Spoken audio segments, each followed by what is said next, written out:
અમારે મુંબઈની અંદર એક ભાઈ ત્યાં હું ગયો ને તો નવો ફ્લેટ લીધેલો, એનું વાસ્તુ હતું. પછી એણે બધું બતાવ્યું ચારે બાજુ, આ આટલા રૂમ, 6 બેડરૂમ છે, આખો ફ્લોર છે ને ભાઈ શ્રી આપણે જ લઈ લીધો. આ બિલ્ડિંગનો આખો ફ્લોર આપણો છે. બહુ સારું. કેટલા 1000 સ્ક્વેર ફીટ હશે? તો 12000 સ્ક્વેર ફીટ છે, આપણું જ છે બધું. બહુ સરસ. કેટલા રૂપિયા આપ્યા? મને કે 120 કરોડ. સારા એરિયામાં. મુંબઈમાં ફ્લેટ આટલા ના થાય, બોલો. સારા એરિયા. ઓહ સરસ. કેટલા માળનું બિલ્ડિંગ ભાઈ? તો 12 માળનું બિલ્ડિંગ. આ તમારો માળ? તો 7મો. એટલે મેં કીધું એનો મતલબ એમ થયો કે 6 તમારી નીચે ને 5 તમારી ઉપર. 120 કરોડ ખર્ચા પછી તું તો અધવચ્ચે જ લટકે છે ને.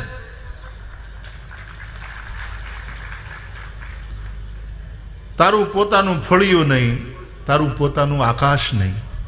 હા, એના કમ્પેરિઝનમાં ગામડાનો માણસ બહુ શ્રીમંત છે, એની પાસે પોતાનું ફળિયું છે ને પોતાનું આસમાન છે. પછી એવડે શ્રીમંતો શું કરે ખબર? રાતના ઘણાના બેડરૂમમાં એવી એને વ્યવસ્થા કરી હોય, પૈસા ખરા ને, આ બધા છતના નખરા છે. રાતના હોઈ જાય ને બેડરૂમમાં, અને પછી જેવા લાઇટ બંધ કરે ને એટલે ઉપર તારલિયા દેખાય, ચમકતા તારા દેખાય. એની અંદર શનિના ગ્રહો વલય સાથે પાછા દેખાડે કે આ જો બહુ મજા આવશે, આવું બનાવ્યું. આટલા રૂપિયા ખર્ચીને બેડરૂમમાં તારામંડળ અમારે મુંબઈમાં છે ને, પોરબંદરમાં છે, ત્યાં જોવા જાય લોકો બધા. તો આવું બનાવે. એટલે પોતાનું આકાશ પણ આર્ટિફિશિયલ.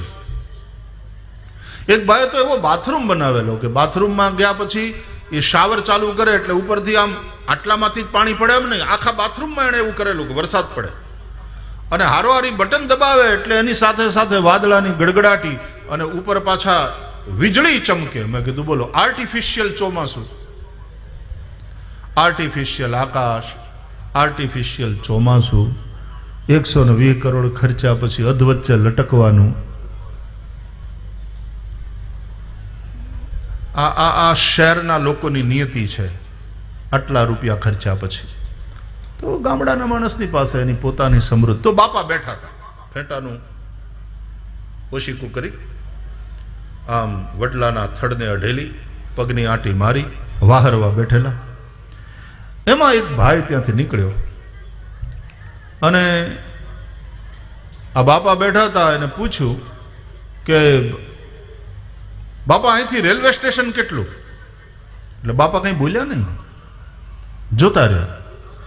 એટલે આને એમ થયું કદાચ કાને થોડું ઓછું સંભળાતું હશે, એટલે પાસે આવીને કીધું, દાદા રામ રામ, અહીંથી રેલવે સ્ટેશન કેટલું? મને કેટલો સમય લાગશે રેલવે સ્ટેશન? મારે ટ્રેન પકડવાની છે, કેટલો સમય લાગશે? બાપા કંઈ બોલ્યા નહીં. ત્રીજી વાર પૂછ્યું, ચોથી વાર પૂછ્યું, બાપા કંઈ બોલ્યા નહીં. એટલે આને એમ થયું કાં માણા ગાંડો છે, કાં હાવ બેરો છે, અને કમસે કમ માણા અને કાં કંઈક મગજનું બરાબર નથી. નહીં તો કમસે કમ હનહમાં તો સમજે ને, ઈશારામાં તો સમજે. થોડોક કંઈક બેઠો થાય પછી પૂછે, કાંઈ પ્રતિભાવ જ નહીં. એટલે આને એમ થયું કે આમે હું મોડો પડ્યો છું, ટ્રેન છૂટી જશે. એટલે એણે ઝડપથી ચાલવાનું ચાલુ કર્યું. એ જેવો 70-80 ડગલા ગયો ને એટલે બાપા ત્યાંથી કે, એ તમને 10 મિનિટ થાય, સ્ટેશન પહોંચવામાં 10 મિનિટ થશે. એટલે ઓલો ત્યાંથી કે તો પેલા કીધું હતું તો, પણ તું હાલે નહીં તો તારી ગતિ કેટલી મને કેમ ખબર પડે? નહીં હાલે ત્યાં સુધી, અને તો કેમ કહી શકું તું કેટલી મિનિટમાં પહોંચીશ? આ તો તારી ગતિ જોઈને, તારી સ્પીડ જોઈને મેં નક્કી કર્યું. હા, આ સ્પીડે તને 10 મિનિટ થશે રેલવે સ્ટેશન પહોંચતા. એમ યાજ્ઞવલ્ક્ય મહારાજે પહેલા શિવચરિત્ર સંભળાવીને ગતિ માપી લીધી શ્રોતાની. પ્રથમ હિ મેં કહી શિવચરિત્ર, ગતિ માપી લીધી. શ્રોતાની ગતિ પહેલા વક્તાએ માપવી પડે. આની રુચિ શેમાં છે? તમે તો ખેડૂતો છો.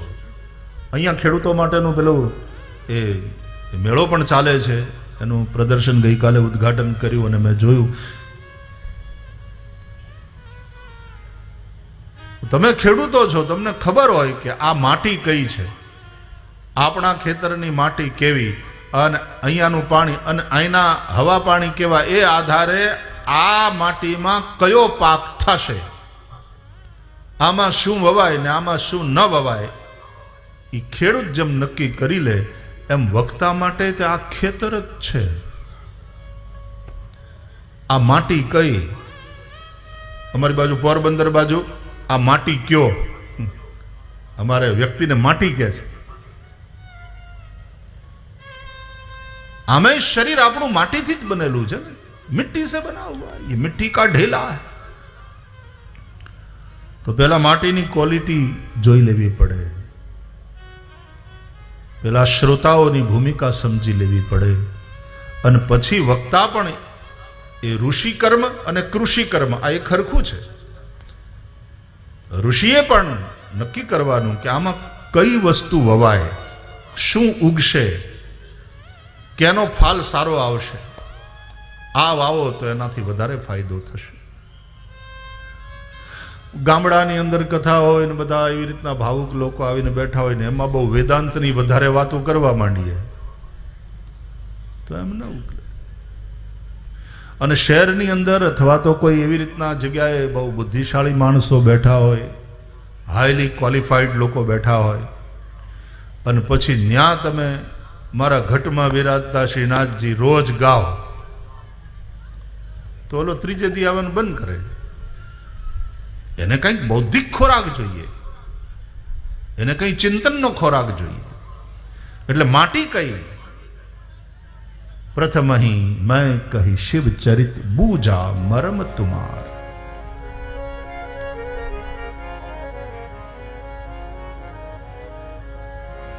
તો શિવ પરમ વૈષ્ણવ છે. વૈષ્ણવની કથા, ભક્તની કથા એ પૂર્વ દિશા છે, ત્યાંથી ભગવાનની કથારૂપી ચંદ્રનો ઉદય થાય છે. તો એટલા માટે પહેલા શિવ ચરિત્ર સંભળાવ્યું ત્યાં પણ, અહીંયા પણ પેલા બધા ભક્તોની કથા, વૈષ્ણવોની જ કથા કેન્દ્રમાં છે. ગોપી પ્રેમ શું એ બતાવવા માટે આખો દશમ સ્કંદ છે.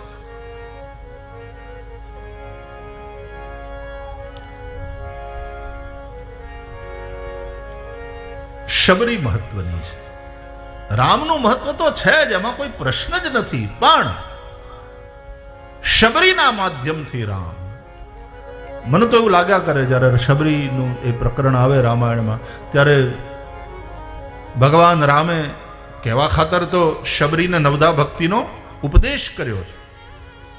નવધા ભક્તિ કહું તો હી પાણી, પણ છેલ્લે નવધા ભક્તિ બતાવ્યા પછી ભગવાન રામે જે નિવેદન કર્યું છે કે એ શબરી, આ નવમાંથી એક પણ પ્રકારની ભક્તિ જે પ્રાણીમાં હોય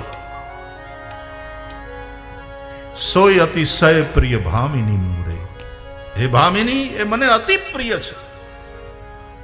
તો શબરી, તારા વિશે તો શું વાત કહું, સકલ પ્રકાર ભક્તિ દ્રઢ તોરે, તારામાં તો આ નવે નવ પ્રકારની ભક્તિ રહેલી છે. એક પણ પ્રકારની, નવમાંથી એક પણ પ્રકારની ભક્તિ હોય તો એ પ્રાણી મને અતિશય પ્રિય, તો તારામાં તો નવે નવ પ્રકારની ભક્તિ છે. હવે જેનામાં નવે નવ પ્રકારની ભક્તિ હોય એને નવધા ભક્તિનો ઉપદેશ કરવાની જરૂર હું?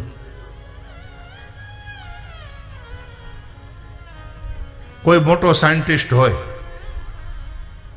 અને એને આપણે સામે બેહાડીને E=mc² એવા સૂત્ર સમજાવવાની કોશિશ કરીએ તો એમ કે ભાઈ રાખને તારું તારી ઘેર, તું જાણે એના કરતા હું ઘણું વધારે જાણું છું.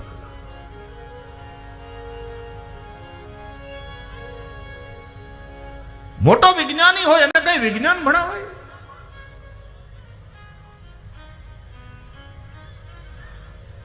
ભગવાન રામ જ્યારે વિશ્વામિત્રજી સાથે નીકળ્યા એના યજ્ઞની રક્ષા કરવા માટે, રામ અને લક્ષ્મણ, માર્ગમાં તાડકા વન અને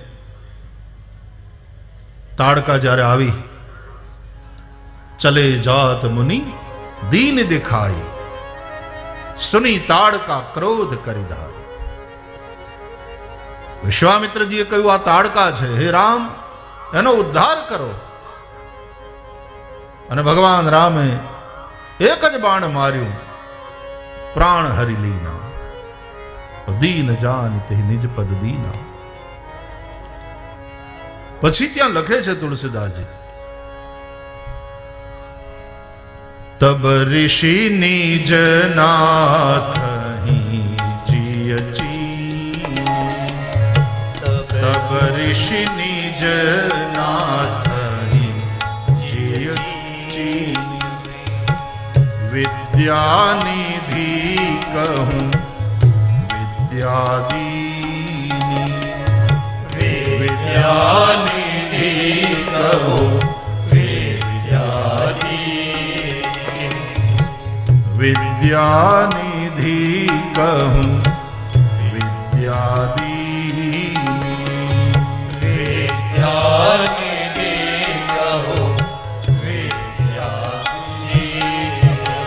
ત્યારે વિશ્વામિત્રજીએ પ્રભુને ઓળખ્યા અને પછી એમણે વિદ્યાનિધિને વિદ્યા આપી. આવું તુલસીદાસજી લખ્યું. કઈ વિદ્યા આપી? તો કે બલા અને અતિબલા નામની વિદ્યા આપી. જાતે લાગન ક્ષુધા પિપાસા, જેનાથી ભૂખ અને પ્યાસના આવેગો ઉપર વિજય પ્રાપ્ત કરી શકાય, ભૂખને જીતી શકાય, તરસને જીતી શકાય, લાંબા સમય સુધી ખાધા પીધા વિના રહી શકાય. અને સૈનિકોએ આ વિદ્યા હસ્તગત કરવી પડે. હવે હા મેં દુશ્મન હોય ને આત્મ કે ઊભો રહે થોડી વાર, હું જરા રોટલો ખાઈ લઉં, ભૂખ બહુ લાગી કકડીને. તારે કાંઈ કટકું બટકું ખાઈ લેવું હોય તો એ ખાઈ લે, પછી આપણે બાંધીએ. એમ થોડું થાય? એ તો ખાધા પીધા વગર કેટલાય દિવસ પર્યંત રહી શકવાની તાકાત. તો બલા અને અતિબલા નામની વિદ્યા આપી વિશ્વામિત્રજીએ રામ લક્ષ્મણને, જેનાથી ક્ષુધા અને પિપાસા એટલે કે ભૂખ અને તરસના ઉપર વિજય પ્રાપ્ત કરી શકાય. વિશ્વામિત્રજીએ આ વિદ્યા આપી રામને. રામ કોણ? તો કે વિદ્યાનિધિ. વિદ્યાનિધિ કહું વિદ્યાદીની. હવે જે વિદ્યાનિધિ છે એને વિદ્યા આપવાનો શું મતલબ? સરિતા જલ જલ નિધિમાં જાય, જેમ નદીઓના પાણી જલનિધિ એટલે સમુદ્રની અંદર ભળે છે. કોઈ નદીઓને એમ ક્યારે એમ કહે છે કે એ ગાંડિયું, ઓલો દરિયો એ જલનિધિ છે, એને ક્યાં ખોટ છે? તમે જઈ ન્યા વળી દાન દ્યો છો અને સર્વસ્વનું દાન ન્યા કરી દ્યો છો. જ્યાં લોકો તરસ્યા મરે ન્યા જાઓ, ન્યા જાઓ.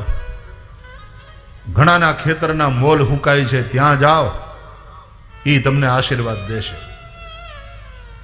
દરિયો તો આમે પોતાની રીતે ઘૂઘવાટા કરે છે, અને તમે આટલું આટલું ઠલવો ને તો એને કંઈ પડી નથી, તમે ન દો તો એ કંઈ ફરક નથી પડતો, અને તમે ઠલવો તો એને કંઈ ફેર નથી પડતો. તો ત્યાં જઈને હું પણ, અને ત્યાં તમારી કિંમતે નહીં થાય.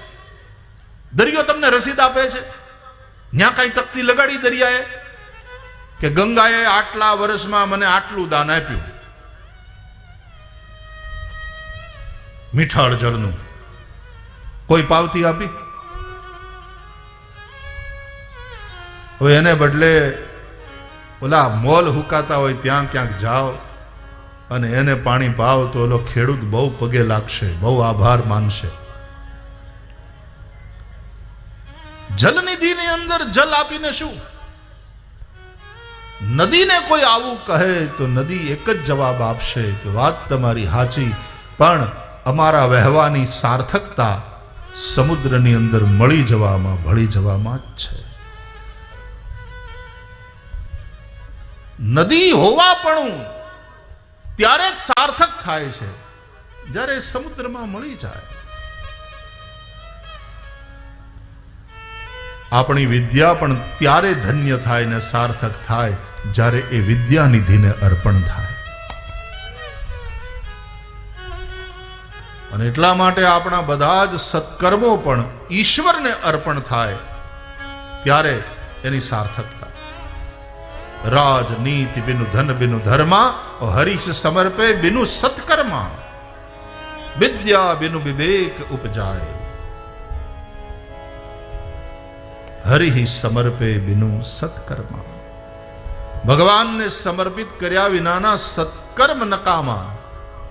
સત્કર્મની સાર્થકતા ત્યારે છે જ્યારે તમે સત્કર્મ કર્યા પછી, પૂજા યજ્ઞ ઇત્યાદિ કર્યા પછી છેલ્લે એમ બોલો, કાયેન વાચા મનસેન્દ્રિયૈર્વા બુદ્ધ્યાત્મના વા પ્રકૃતે સ્વભાવાત કરોમિ યદ્યત સકલં પરસ્મૈ નારાયણાયેતિ સમર્પયામિ.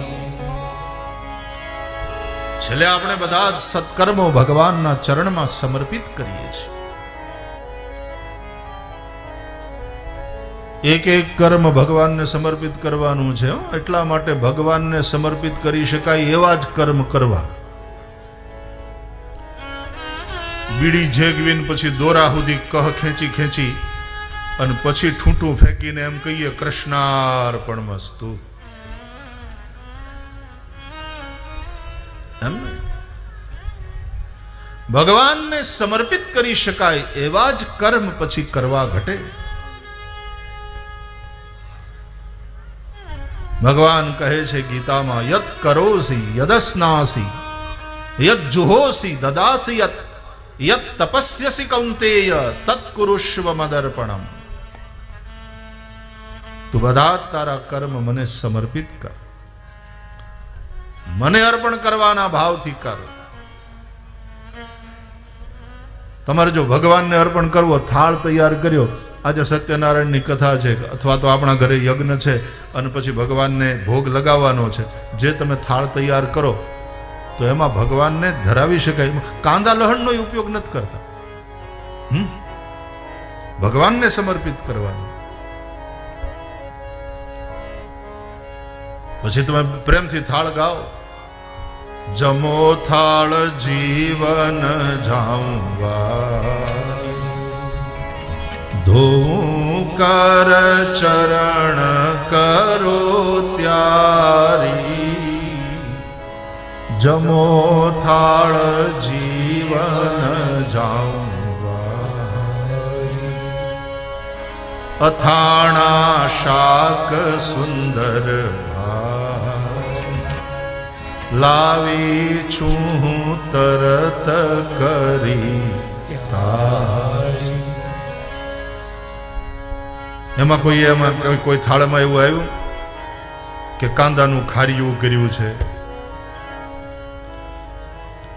હારે લહણવાળી ચટણી મૂકી છે, મારા નાથ રાજી થઈને ખાઓ.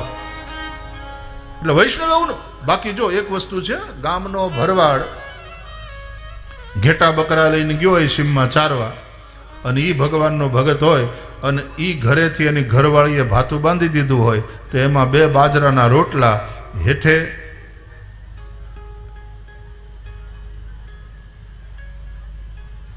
કઈ શાક કર્યું હોય, અડદની દાળ હોય ને એ નાખી હોય તો ઠીક છે, નહીં તો કાચો કાંદો, લહણવાળી ચટણી અને હેઠે દોણીમાં ભરેલી છાશ. દોણીમાં છાશ ભરી એની ઉપર જ તે ઢાંકણું, છીબું કેવું, આ રોટલા ઈ છીબું, એની માથે 2 રોટલા, રોટલાની ઉપર લહણવાળી ચટણી અને 2 ડુંગળીના, અને એ પછી કપડું બાંધી લે હરખી રીતે અને મજાનો એ ભાત થઈ જાય. એ બેને તે આમ ઈંડોણીની માથે એ ભાત લાખીને પછી જાતી હોય ને ભતવારી ખેતર તરફ, અને ઓલો ખેડૂત વહેલી હવારનો જાગેલો અને પછી ખેતરમાં પરસેવો પાડતો 12 વાગે ત્યારથી આમ વચ્ચે નેજવું કરી કરીને જોતો હોય કે હજી ભાત આવ્યું નહીં, મશીન હાલતું હોય ને. એ હવે તો આ ઇલેક્ટ્રિકની મોટર આવીને ત્યારથી સબમર્સિબલ પંપ આવ્યા ને ત્યારથી બધું વયું ગયું સંગીત. નહીં તો ઓલો પંપ જે હાલતો ને એમાં પછી એક્ઝોસ્ટના પેલાની પાસે એક ડબલું મૂકી દેતા એટલે પક પક પક પક પક પક પક પક એવું મ્યુઝિક વાગતું. ખબર પડે મશીન ચાલુ છે, પાણી પાય છે. અને એ પછી પાઇપમાંથી ટાંકીમાં આવે ને ટાંકીમાંથી પછી ધોરિયામાં જાય પાણી.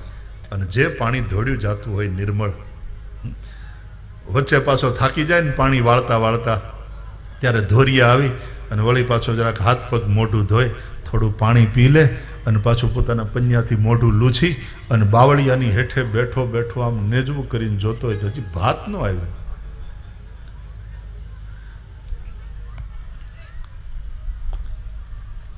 ખરેખર એ રીતે જોઈએ ને તો ગામડાના માણસની ઈર્ષા થાય. અટાણે દિલ્હી વાળા જુઓ, મોઢે બુકાનિયું બાંધીને ફરે છે. હરખો શ્વાસ લેવા જેવી હવા નથી રહી ત્યાં, એટલું પ્રદૂષણ વધ્યું. ને ચોખ્ખી હવા શહેરવાળાના નસીબમાં નથી, જ્યારે અહીંયા ચોખ્ખી હવા નસીબમાં છે લોકોના. એક સમય આવશે સાહેબ, ગામડાની કિંમત થશે વળી પાછી. અમેરિકામાં ડાઉનટાઉનમાં રહે ત્યાં મકાન મોંઘા એ બરાબર, પણ ડાયા માણસો ને સુખી માણસો પછી દૂર મજાનો 1 2 એકરનો પ્લોટ લઈ, ચારે બાજુ વનરાજી હોય, ઝાડવા હોય, અને એની વચ્ચે મકાન બાંધીને રહેતા હોય. લગભગ કલાક 1.5 કલાકનો ડ્રાઈવ થાય ઓફિસે જતા, પણ એને ઘરે જઈએ ને પધરામણીમાં ત્યારે વળી પાછા આમ બધે ફેરવે ને પાછા એમ કે ભાઈ શ્રી અહીં હરણા આવે છે. એવું મજાનું ઘર. તો આપણો માકાનો ખેડૂત કહી શકે તમારે હરણા આવે, અમારે રોજડા આવે, અમે કઈ ખાલી નથી. તમારે હણકા આવતા હશે, તમારે રોજડા આવે છે. એક ભાઈ વિદેશથી આવ્યો ને પછી મોટી મોટી વાતો કરતા હતા કે ઓલા કે તમે દેખાયા નહીં, હમણાં 2 મહિનાથી ક્યાંક બહાર ગયા હતા? તો કે હા અમે અમેરિકા ગયા હતા. તેની બાજુમાં બેઠો બેઠો એક ડોહા બેઠા બીડી પીતા પીતા કે અમે રબારિકા ગયા હતા. બોલો કે અમે અમેરિકા ગયા હતા. તો આ કે અમે રબારિકા ગયા હતા, ત્યાં ગામનું નામ છે. આટલા જ એને ગૌરવથી કીધું કે હું રબારિકા જઈ આવ્યો. વાત એ છે કે તમે કેટલી મોજ કરો છો. અરે મોજ કરવાનો સ્વભાવ હોય ને તો વગર પૈસે મોજ કરી શકે માણસ, એમાં ખર્ચાય ન લાગે જાજા. તખતદાન યાદ આવે, મોજ મારે હું મોજ મારે હું મોજ મારે હું રે, મોજ મારે હું મોજ મારે મોજ મારે હું રે, મોજ મારે હું મોજ મારે હું મોજ મારે હું રે, મોજ મારે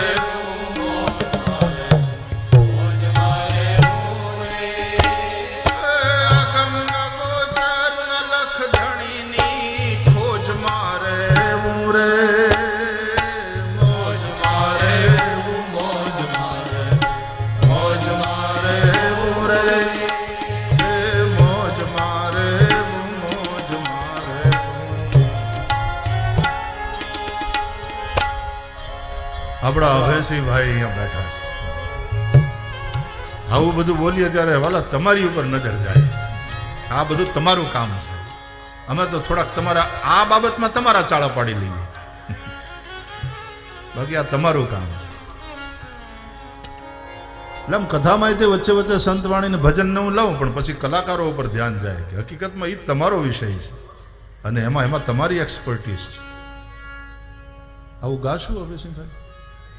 આવો આવો, પધારો પધારો.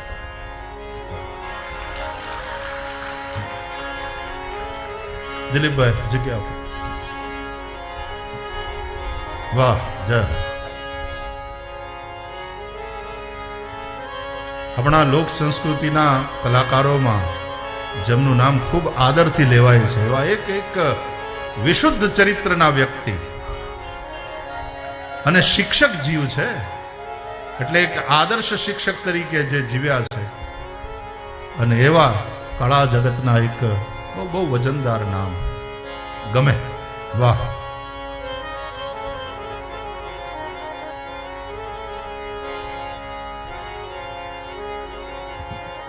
કાળમીડ પણના કાળ જાચરી એમાં કૂપળું ફૂટે રે કાળમીડ પણના કાળ જાચરી એમાં કૂપળું ફૂટે રે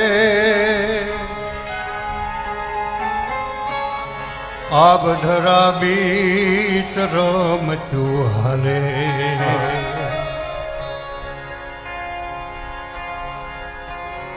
આનું લખેલું પાછું એવું જ હશે કારણ એને કોઈ ના ખૂટે રે આબધરા બીચ રમતું હાલે એનો ખેલ નો ખૂટે રે એને લેર આવે લખલાય રત્ના કરની લેર આવે એ લખ લાખ રત્ના કરની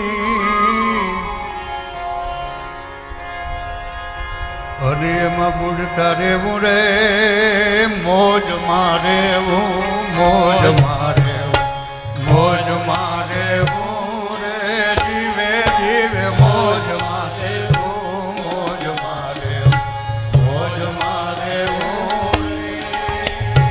અલગ ધણીની અલગ ધણીની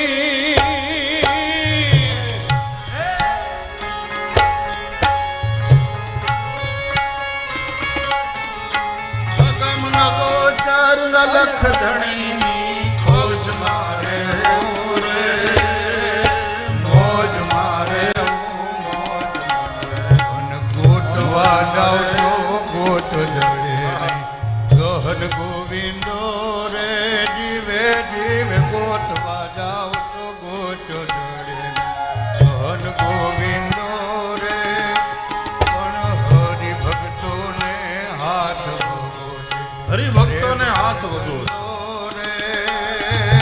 હરિભક્તોને હાથ ગહન ગોવિંદો રે અન દેવને દીવો કે ધૂપ શું દેવો દેવને દીવો કે ધૂપ શું દેવો દિલ દે દેવો રે મોજ મારે મોજ મારે મોજ મારે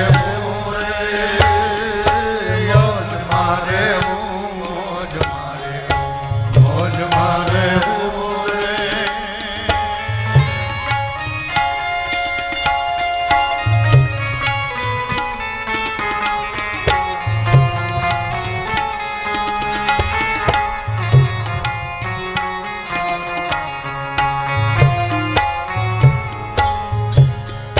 રામ કૃપાએ ને રોજ દિવાળી રંગના ટાણા રે રામ કૃપાએ ને રોજ દિવાળી રંગના ટાણા રે કામ કરે એની કોઠીએ કોઈની ઉઠે ને દાણા રે કામ કરે એની કોઠીએ કોઈની ઉઠે ને દાણા બોલાય અલગારી કે આય ખૂનથી અલગારી કે આય ખૂનથી આળસમાં ખોયો રે મોજ મારે મોજ મારે મોજ મારે રે જીવે જીવે મોજ મારે મોજ મારે મોજ મારે રે બાવલિયાની મોજ મારે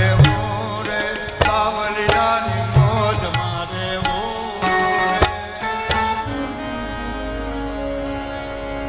અરુણ બિંબ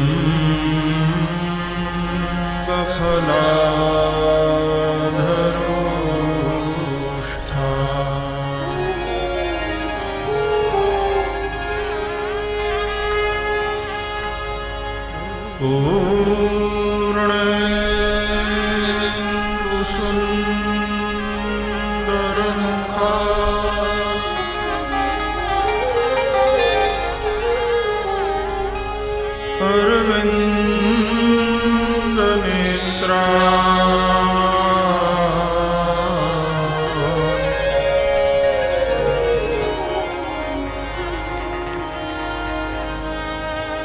कृष्णात् परम्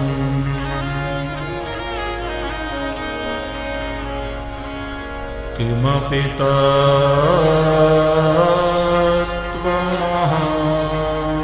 न जाने।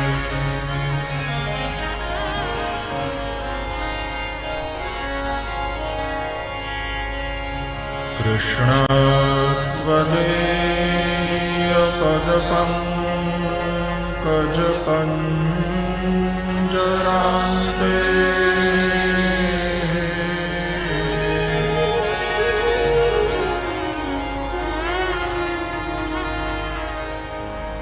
अद्यैव मे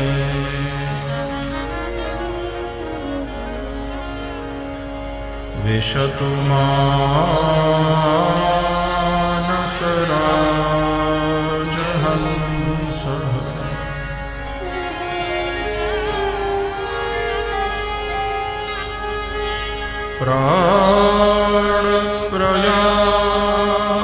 प्राणप्रयाणसमये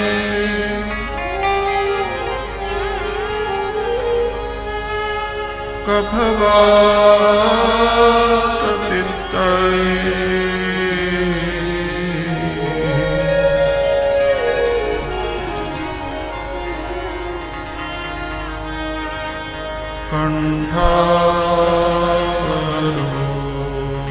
कण्ठावरोधनविधौ स्मरणं कुतस्ते।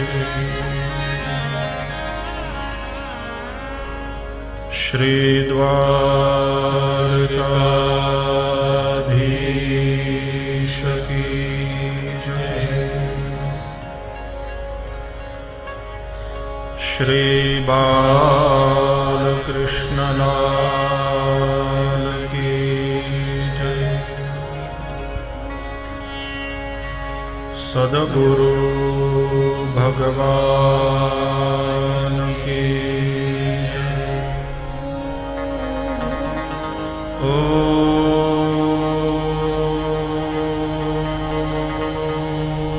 नमः पार्वती पतये। हर हर महादेव।